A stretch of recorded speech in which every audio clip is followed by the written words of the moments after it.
నిజంగా కూడా ఈ వేకోజామున సమయంలో మీరందరూ కూడా ఈ మైదాన ప్రాంతంలో దేవుని ఆరాధిస్తూ మహిమపరుస్తున్నారు. నాకు అర్థమైన విషయం ఏంటంటే దేవుని సన్నిధి ఇక్కడ ఉంది. Praise the lord. ఎందుకంటే దేవుడు మన దగ్గర ఆత్మస్వరూపిగా సంచరిస్తున్నాడు. పరిశుద్ధ గ్రంథంలో ఉన్నటువంటి ఒక మాట బైబిల్ చదువుదాం. బైబిల్ ఉన్న వారు తీయండి.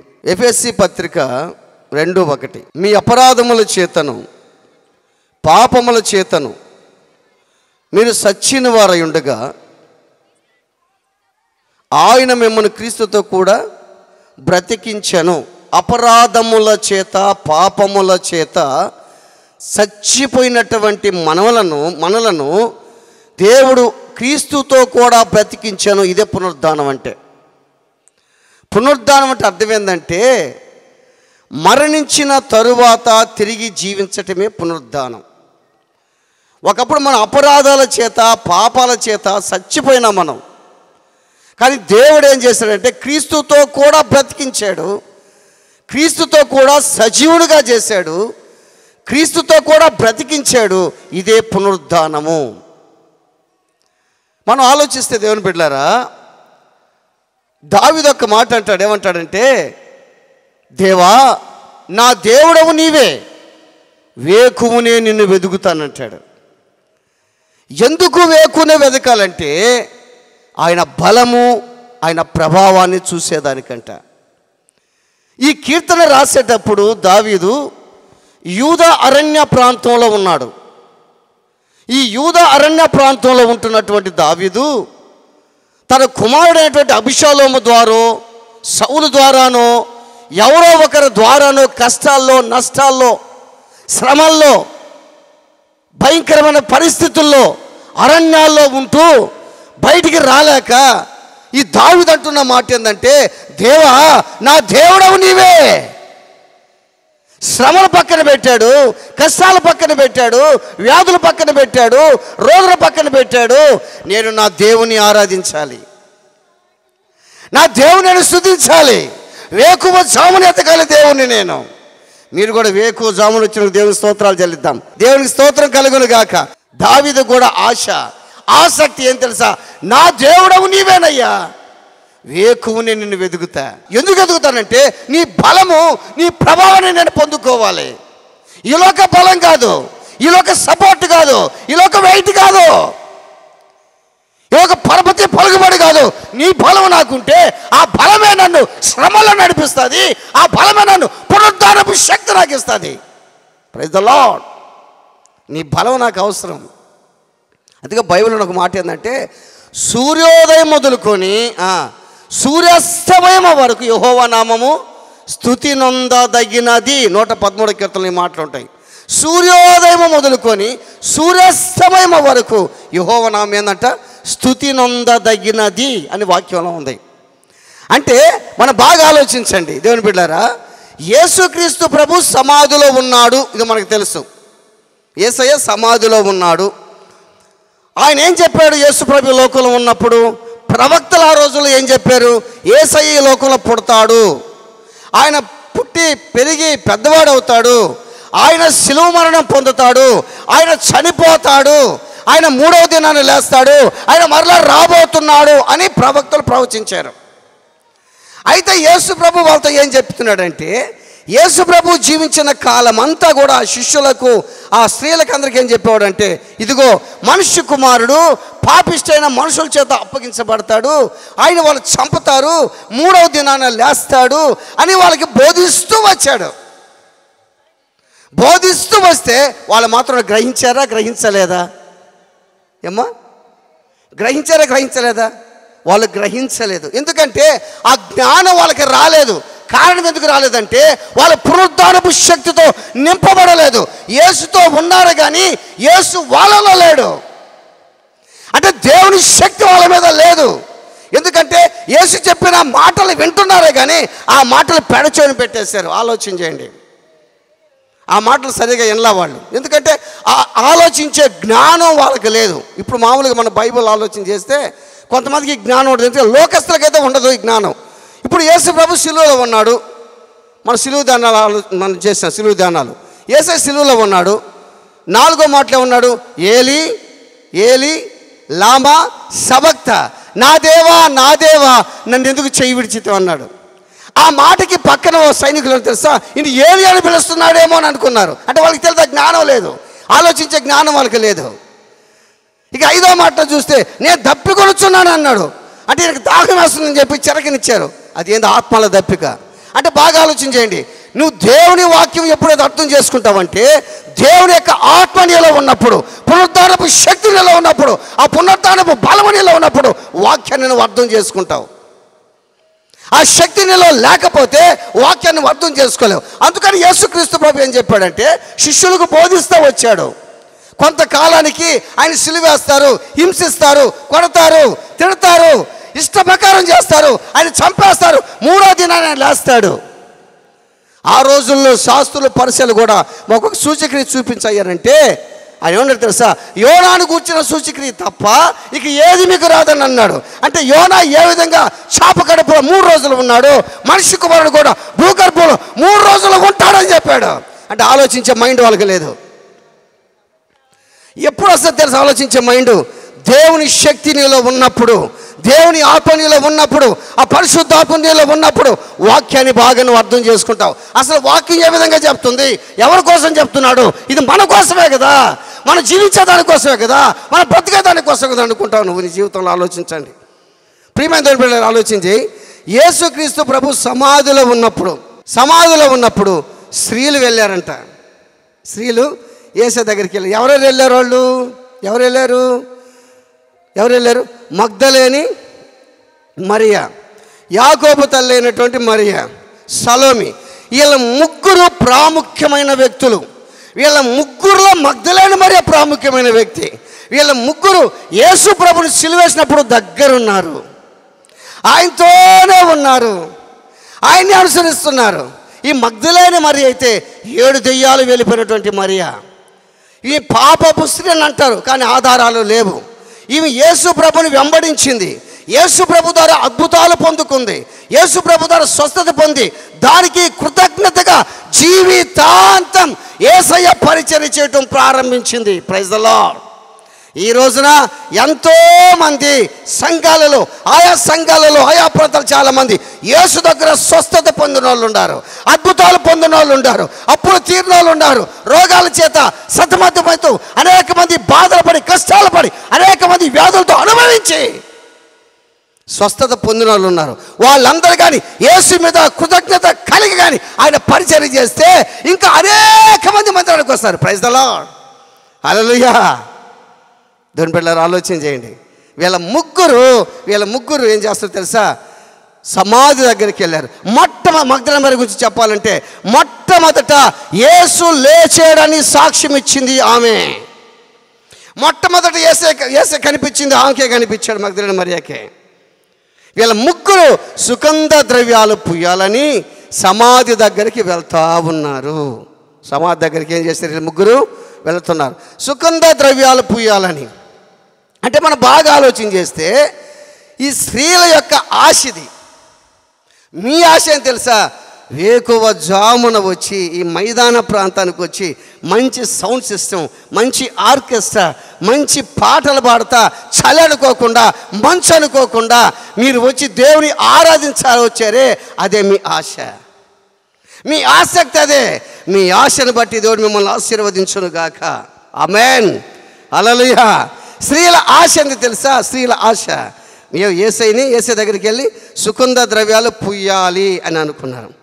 ఎందుకు సుగంధ ద్రవ్యాలు పూయాలి అంటే ఆయన కళేబరానికి, ఆయన బాడీకి చెడిపోకుండా, ఆ బాడీకి సుగంధ ద్రవ్యాలు పూయాలని వీళ్ళు పెందల కాడనే సమాధి దగ్గరికి వచ్చారు.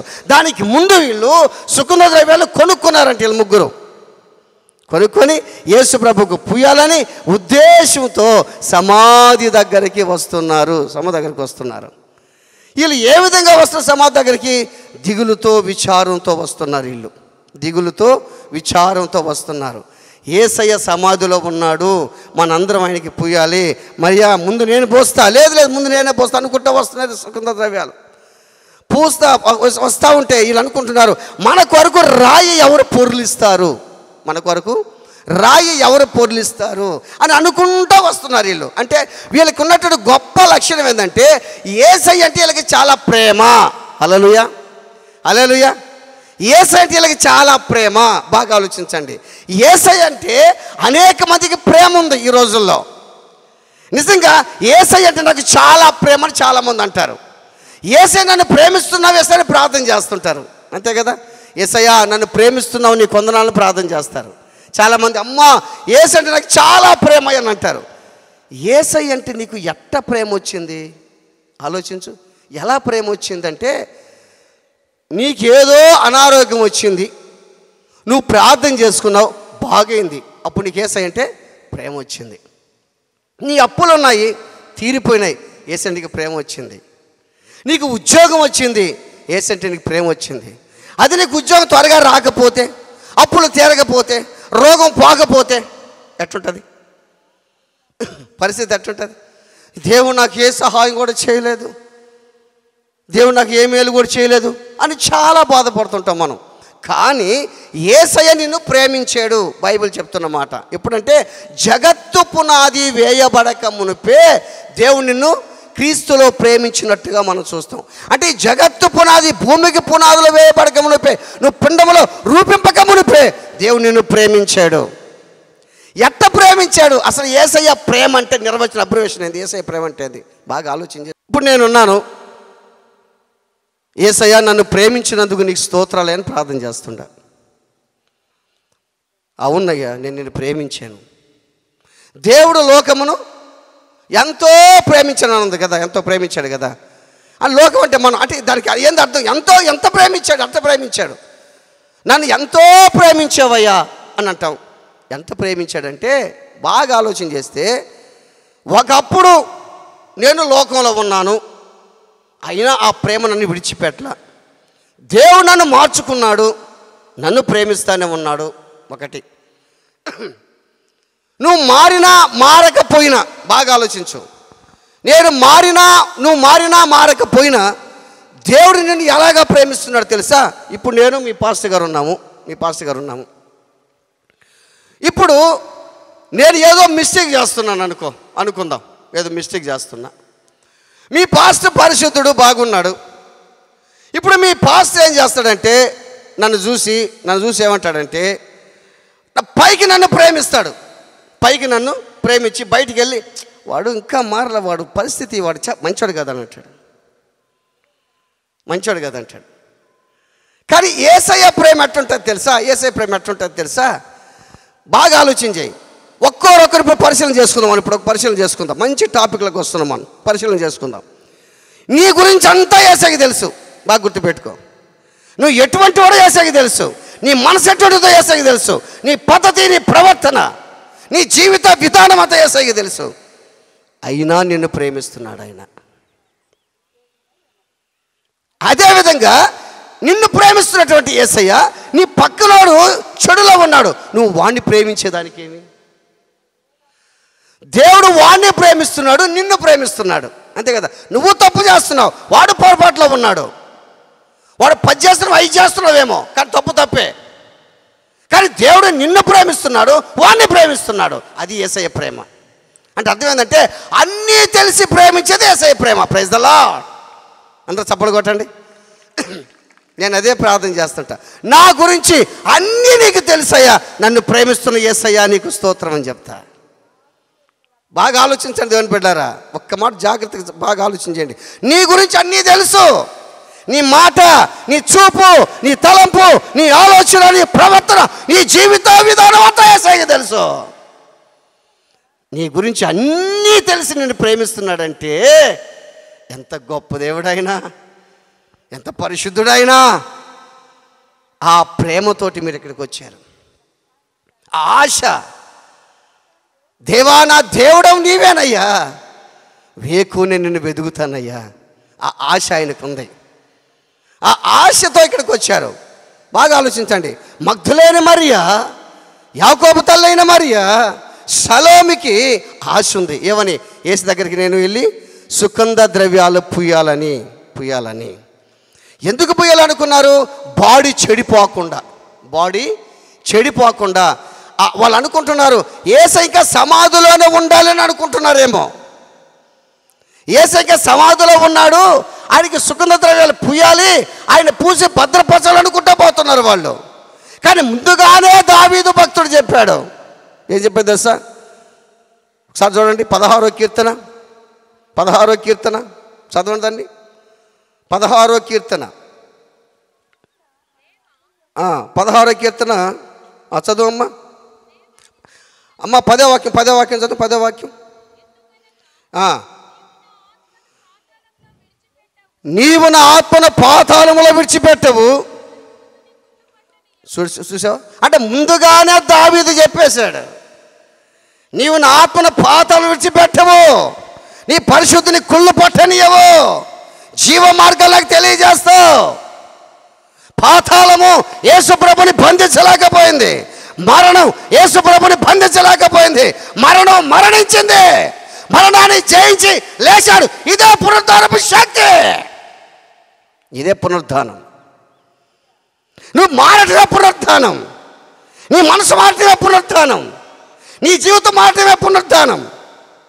ఆలోచించేదాన్ని బిడ్డలారా, సమాధిలో ఉన్నటువంటి యేసయ్య 3వ రోజున అని చెప్పిన మాట ఏంది? 3వ రోజున లేస్తానని చెప్పాడా లేదా? చెప్పాడు.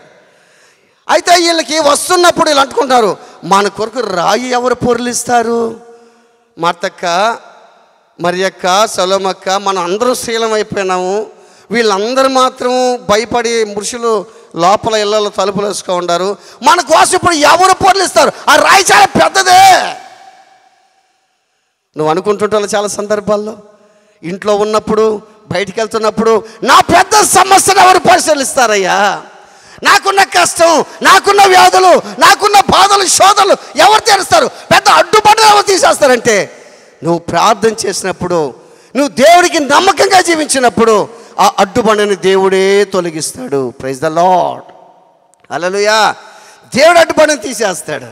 దేవుని బిడ్డలారా ఆలోచించండి, ఎవరు నా కోసం తీస్తారనుకుంటున్నారు అంటే వీళ్ళు అనుకున్నారు రాను వారు కాపలా ఉంటారు అనేది వీళ్ళకి తెలియదు. బాగా ఆలోచించండి, ఈ సమాధికి కాపలా ఉండే వ్యక్తులు ఉన్నారు అనేది వీళ్ళకి తెలియదు. వీళ్ళు ఏమనుకుంటున్నారంటే, మన ముగ్గురం ఉన్నాము ఆడవాళ్ళమి, మన ముగ్గురం పోతున్నాము, మన ముగ్గురం పోయి ఈ సమాధికి ఉన్నటువంటి యేసు ప్రభు బాడీని మనం బాగా సుఖంగా పూయాలి అనుకుంటూ వెళ్ళారు. మత్తయి సువార్త 28లో చెప్పినటువంటి మాట ప్రకారం వీళ్ళు వెళ్ళే లోపలే రాయి పొరలించబడి ఉంది. దేవదూత కూర్చొని మా లూకాసు వార్తకు వచ్చే లేకపోతే అది ఏమంటుంది తెలుసా? సజీవుడైన వాడిని మీరు ఎందుకు మృతులలో వెతుకుతున్నారు? ఆలోచించి, ఇంకా ఎందుకు సమాధులు చేసేది ఎదిగేది? మా చిన్నతనంలో మేము ఇదే విధంగా సన్ రైజ్ మీటింగ్ అప్పుడు వెళ్ళేవాళ్ళమి. పోతే ఇంత గ్రాండ్గా ఎవరు చేయలేదు. మీ పాస్టర్ గారు చెప్పారు, చాలా గ్రాండ్గా జరుగుతుంది నన్ను అక్కడ. నిజంగా వాళ్ళకున్నటువంటి ఆశ, వాళ్ళకున్న ఆసక్తి, దేవుడిపై ఉంటున్న ప్రేమ చాలా గొప్పదని చెప్పాడు. ఇప్పుడు మీ సంఘాన్ని గురించి పలు ప్రాంతాలు వ్యాపించిపోయింది. ఇప్పుడు మీ పాస్టర్ గారు చెప్పిన మంచి మాటను బట్టి అంత మంచి ప్రేమ కలిగిన వాళ్ళ సంఘం, అంత మంచి సంఘం దేవుడిచ్చాడు. ఆ స్త్రీలు కానీ, పురుషులు కానీ, పిల్లలు కానీ వాళ్ళకున్న ఆసక్తి గొప్పదని ఆలోచించండి దేవుని బిడ్డారా. కానీ చాలా చోట్ల నేను ఈ విధంగా చూడలే. ఏదో నేరుగా అందరూ పోతారు, క్యాండిల్ ఎగించుకొని పోతుంటారు. క్యాండిల్ పాటించాను రోజులేదు. నేను బిడ్డలు పాడారు, గీతం గీతం గీతం గీతం జయ జయ గీతం. ఆ పాటని చాలా రోజులైంది. ఆ పాట ఏంటంటే నాకు ఒక రకమైనటువంటి ఆశ, ఆందోళన, ఒక ఆనందం, ప్రేమ.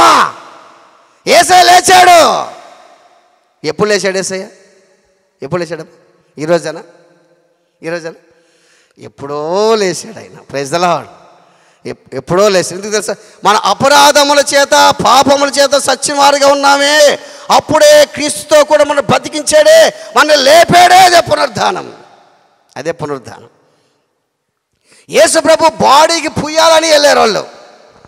మా చిన్నతనంలో అప్పట్లో ఏం చేసేవాళ్ళంటే, ఎవరైనా చనిపోయినారనుకో, ఆ ప్రార్థన కూటం ఉంటుంది, ప్రార్థన కూటం జరుగుతుంది కదా, ఆడికి ఏం చేస్తారంటే, మా కృష్ణపేటలో ఒకరు ఏం చేశారంటే, అప్పట్లో ఆ రోజుల్లో ఏం చేశారంటే, ఒకరు చనిపోయారు. నేను చిన్నోడిని, చాలా చిన్నోడిని.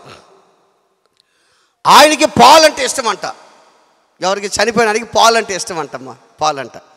వీళ్ళు ఏం చేశారంటే గ్లాసులో పాలు తీసుకున్నారు. ఆయనకి చుట్ట అంటే కూడా ఇష్టం అంట. ఏంటంట? చుట్ట అంటే కూడా ఇష్టం అంట. అగ్గిపెట్టి ఈ 3 ఎత్తుకోపోయి ఏం చేశారంటే, సమాధి మట్టి సమాధి కదా, ఆ మట్టి సమాధికి ఒక దగ్గర గుంట చేశారు. గుంట చేసి పాలు పోశారు దాంట్లో. నువ్వు తాగుతావయ్యా, తాగుగలయ్యానని. రెండోది, చుట్టకి ఆ అగ్గిపెట్టి వెలిగించి ఆడ పెట్టారు, గుంట్లో పెట్టారు. అంటే వాళ్ళు ఏంటంటే తెలిసి తెలియనటువంటిది ఆ రోజుల్లో. శిష్యులు కూడా ఆ రోజుల్లో తెలియదు. ఎందుకు తెలియదు? నేను లేస్తాను 3 లేస్తాను వాళ్ళకి తెలియదు. అంత గ్రహింపు వాళ్ళకి లేదు, అంత జ్ఞానం వాళ్ళకి లేదు. ఎప్పుడైతే రిజరెక్షన్ పునరుద్ధానం తర్వాత వాళ్ళు నిజంగా ఈ మాటలు మన కోసమే కదా, దేవుడు లేపింది దీనికోసమే కదా, యేసయ్య లేచాడు అని అప్పుడు తెలుసుకున్నారు వాళ్ళు. ఆ మధ్య పోయిన వారం మనం మట్టలాదోరం చేసుకున్నాం. యేసు ప్రభుని గాడిద మీద యెరూషలేము మీద జయప్రవేశం చేశారు. అప్పుడు కూడా గ్రహించిన వాళ్ళు ఎవరు? శిష్యులు. అదే ఏందో దేవుని కోసం అవసరం అనుకుంటే వస్తారు, గ్రహించలా. యోహాను సువార్త ఒకసారి చూడండి. యోహాను సువార్త 12వ అధ్యాయము 16వ వాక్యం చదవండి, మనకు అర్థమవుతుంది దాంట్లో. అమ్మా, ఎప్పుడు వాళ్ళు జ్ఞానోదయం కలిగిందంటే, ఎప్పుడు వాళ్ళ పునరుద్ధానపు శక్తి వచ్చిందో, ఎప్పుడు వాళ్ళు పరిశుద్ధాత్మతో నింపబడ్డారో, అప్పుడు వాళ్ళకి ఓహో ఇది దేవుని కోసం రాయబడింది, మనం గ్రహించలేకపోయినాము. అప్పుడు తెలుసుకున్నారు. దేవుని బిడ్డలారా, సచ్చిన వాళ్ళకి చెప్పరా, రాను వారికి చెప్పరా దేవుడితో భయపడబాకని, బతుకునే వాళ్ళకి చెప్తున్నా భయపడబాకని. ఇప్పుడు నువ్వు భయపడొద్దు, నీ శ్రమలో భయపడొద్దు, కష్టాలు భయపడొద్దు, శోధనలో భయపడొద్దు, వివాహాల కాలదని భయపడొద్దు, పెళ్ళిళ్ళ కాలదని భయపడొద్దు, అప్పుడైనా భయపడొద్దు, ఉద్యోగాలని భయపడొద్దు. యేసయ్య చెప్తున్న మాట తెలుసా? పునరుద్ధారపు శక్తి ఈ రోజున పొందుకుందువు కాక. ఆ శక్తిని పొందుకోవాలి ఈ రోజున, ఆ బలంను పొందుకోవాలి ఈ రోజున. యేసయ్యకి అంత అభయం ఇస్తుంటే భయపడబాకని చెప్తుంటే ఎందుకు మనం భయపడేది? భయపడేది క్రైస్తవుడే, వేరేవాడు మాత్రం కాదు. టెన్షన్లో, శోధనలో, బాధల్లో, వేదనలో మనమే భయపడతా ఉంటాం. ఆలోచించండి దేవుని బిడ్డలారా. ఈ రాయి ఎవరు పొరలిస్తారు, ఎవరు చేస్తారంటే దేవదూత లేచాడు. ఆ ఆనందంతో మొట్టమొదటి సాక్ష్యం యేసు లేచాడని చెప్పింది మగ్దలేని మరియ. అందరు చప్పట్లు కొట్టండి. చాలామంది ప్రసంగాలు చేస్తూ ఉంటాం కదా, వీళ్ళకి విశ్వాసం లేదు కాబట్టి వీళ్ళు సమాధి దగ్గరికి వెళ్ళారని అంటారు చాలామంది. ఒక రకంగా అనుకుందాం, అదే వీళ్ళు సమాధి దగ్గర పోకపోతే దేవుడు మగ్దలేని మరియ కనిపిస్తాడా? ఈ ఆశను బట్టి, ఆసక్తిని బట్టి, ప్రేమను బట్టి యేసు దగ్గరికి వెళితే యేసయ్యకి కనిపించాడు.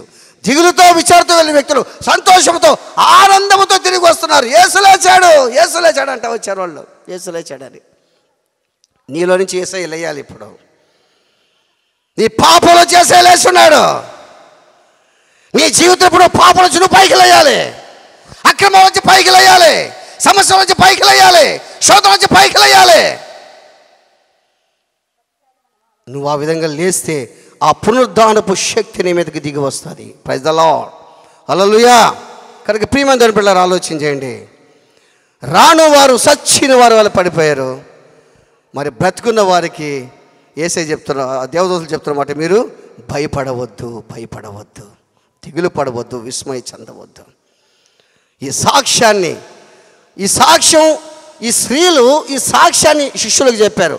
ఆ యూదులంట స్త్రీల సాక్ష్యాన్ని చట్టరీత్యా అంగీకరించారంట. వాళ్ళు స్త్రీల సాక్ష్యాన్ని చట్టరీత్యా అంగీకరించారంట యూదులు. ఎప్పుడైతే పోయి ఆ శిష్యులకు చెప్పారో, ఈ పేతురు యోహాను పరిగెత్తుకుంటూ వచ్చారు సమాధి దగ్గరికి. పేతురు యోహాను ఇద్దరు సమాధిలో ప్రవేశించారు. ఆయన చూసి మహిమ పరుస్తూ వెళ్ళిపోయినట్టుగా చూస్తాం. అది అందరూ వెళ్ళిపోయిన తర్వాత మగ్దలేని మరియ ఏం చేస్తుంది తెలుసా? అయ్యో, నా ప్రభుని ఎవరు ఎత్తుకోపోయారు. ఏమంటుంది? నా ప్రభుని అంటే ఇంకా వాళ్ళకి గ్రహింపు లేదు, ఇంకా యేసయ్య లేచాడని గ్రహింపు వాళ్ళకి లేదు. ఇంకా అంటే వాళ్ళు ఇంకా అదే స్థితిలో ఉన్నారు కాబట్టి, పునరుద్ధాన శక్తి వల్ల లేదు కాబట్టి వాళ్ళు అదే బ్రతుకులో ఉన్నారు కాబట్టి అయ్యో నా ప్రభుని ఎవరు ఎత్తుకోబోయారంట ఇంకా ఆ స్థితిలో ఉంది. ఎతుకుతూ ఉంది, ఏడుస్తూ ఉంది, కన్నీరు గారుస్తూ ఉంది. ఈ ఉద్దేశం ఏం తెలుసా? యేసు ప్రభు చనిపోయిన దానికోసం కాదు, కానీ యేసు ప్రభుని ఎత్తుకోపోయారని ఏడుస్తుందేమి. ఆయన ఉంటే నేను ఇంకా సుగంధం వెళ్ళిపోయినా, ఇంకా బాగా అలంకరించినా నేను అని అనుకుంటా ఏడుస్తూ ఉన్న సందర్భంలో తోటమాలి చూశాడు. దేవదూతలు కూడా ఆ మగ్దల మరియతో మాట్లాడుతూ ఉన్నారు. తరువాత మనం బాగా ఆలోచన చేస్తే యోహాను సువార్తకు చదువుతాం. యోహాను సువార్తకు వద్దాం. యోహాను సువార్తకు వద్దాం. మనం యోహాను సువార్తకి 20వ అధ్యాయంకి వద్దాం. 20వ అధ్యాయం 20వ అధ్యాయము 13వ వాక్యం. వారు అమ్మా ఎందుకు ఏడ్చుచున్నావని అడుగగా ఆమె నా ప్రభుని ఎవరు ఎత్తుకొని పోయిరి, ఎక్కడ ఉంచిరో నాకు తెలియదని చెప్పాను. తర్వాత ఈ మాట చెప్పి వెనుక తట్టు తిరిగి నిల్చుండడం చూచాను కానీ యేసుని గుర్తుపట్టలేదు. చాలు, ఆమె వెనకనే ఉన్నాడు యేసు ప్రభు. యేసు అని ఆమె గుర్తుపట్టలేకపోయింది. కారణం ఏంటంటే పునరుద్ధానపు శక్తితో నింపబడ్డాడు ఈయన ముఖరూపం మారిపోయింది. అంటే ఇది ఒక ఎగ్జాంపుల్ చెప్తాను మీకు. ఇప్పుడు ముఖరూపం ఎట్ట మారుతుంది, మనిషి ఎలా మారుతాడు అని అంటే, ఇప్పుడు ఒకప్పట్లో పాపంలో ఉన్నాము మారలేదు. అప్పుడు అందరికీ తెలుసు మనం, మరి వాడా ఈడా ఆమె అని అంటూ ఉంటారు. మారిన తరువాత ప్రజలు ఏమంటారంటే, రే అసలు నువ్వేనా బా, ఎంత మారిపోయినావురా నువ్వా అంటారా లేదా? అంటారమ్మా? అమ్మా నువ్వేనా, ఎంత మారిపోయినావమ్మా, ఒకప్పట్లో నువ్వు ఎట్ట తిరుగుతుండేవాడు వరా నువ్వా, కానీ ఇప్పుడు నిజంగా ఎంత సేవకుడు అయిపోయినావు నువ్వు. నా చిన్నతనంలో ఒక అక్క అన్నది నాతో ఒక ఏమన్నదంటే, అసలు కమలాకరా నువ్వేనా, ఈ మాట మాట్లాడేది నువ్వేనా? ఆ మాట నిజంగా కూడా నాకు బాగా ఆశ్చర్యంగా ఉందయ్యా. ఒకప్పట్లో నువ్వు ఎట్టుండవు అందరికీ తెలుసు, కానీ ఇప్పుడు ఎట్ట మారిపోయినావయ్యా. ప్రైజ్ ది లార్డ్, హల్లెలూయా. అంటే యేసుక్రీస్తు ప్రభు అంటే ఆయన పరిశుద్ధుడే, ఆయన గొప్ప దేవుడు, కానీ పునరుద్ధానపు శక్తితో సమాధిలో నుంచి మరణాన్ని చేసి భయపడితే బయటకు వచ్చాడు. దేవుని శక్తి ఆయన ముఖరూపమే మారిపోయినట్టుగా మనం చూస్తాం. ఆయన ముఖరూపమే మారిపోయింది. అందుకే ఆయన్ని మగ్దలేని మరియ గుర్తుపట్టలేదు. సమాధి రాయిని ఎందుకు దేవుడు పొరలించాడు తెలుసా? అంటే దేవుడు పొరలించకుండా లోపలికి బయటికి రాగలడు, రాయి పొరలించకుండా బయటకు వచ్చేయగలడు. కానీ రాయి ఎందుకు పొరలించాడంటే సాక్షులు లోపలికి వెళ్ళాలని వచ్చాడు. సాక్షులు లోపలికి వెళ్ళి అదంతా చూడాలని రాయి పొరలించాడే, కానీ అందుకోసమే రాయి పొరలించబడింది. వాళ్ళందరూ చూడాలా. వాళ్ళు చూడకుండా రాయి అట్నే ఉండి యేసు బయటకు వచ్చేసి ఎవరికి తెలియదు కదా. అందుకే రాయి పొరలించబడింది. సాక్షులు శిష్యులు మాత్రం సమాధి లోపలికి వెళ్ళారు. యేసుని చూసి సంతోషంతో ఇంటికి వెళ్ళారు. తర్వాత యేసు ప్రభుని నమ్మిన తర్వాత అప్పుడు శిష్యులు అంటారు, ఈ యేసు దేవుడు లేపాడు, దీనికి మేము సాక్షులు అన్నారు. యేసు ప్రభుని లేపిన తర్వాత, వాళ్ళు పునరుద్ధాన శక్తితో నింపబడిన తర్వాత, ఈ రోజున నువ్వు పునరుద్ధానపు శక్తితో నింపబడితే నీ జీవిత విధానమే మారిపోతుంది, నీ ముఖ చర్మమే మారిపోద్ది, నీ ప్రవర్తనే మారిపోద్ది, నీ ముఖమే మారిపోతుంది. అసలు ఎవరిని గుర్తుపట్టలేరు. ఒకప్పట్లో ఉన్నటువంటి తీరు వేరు, ఇప్పుడున్న తీరు వేరు. అదే ప్రజలు చూస్తారు. ఒకప్పుడు నువ్వు ఎలా ఉండేవమ్మా, ఎలా ఉండేవయ్యా, భయంకర పరిస్థితుల్లో ఉండేవే, ఇప్పుడు నిజంగా యేసయ్యను నమ్ముకున్నటువంటి నువ్వు అసలు గుర్తుపట్టలేకపోతే అసలు నువ్వేనా అనిపిస్తుందయ్యా. ఆ స్థితికి రావాలి. అదే పునరుద్ధానం. దేవుడి కొద్ది మాట వినికిడిలో దీవించునుగాక. ప్రార్థన చేసుకుందాం. తల్ల ఉంచి కళ్ళు మూసుకుందాం. ఒక్కసారి అందరం కూడా యేసయ్య దగ్గరికి వద్దాం. ఒక్కసారి అందరం యేసయ్య దగ్గరికి వద్దాం. అవును ప్రభువా,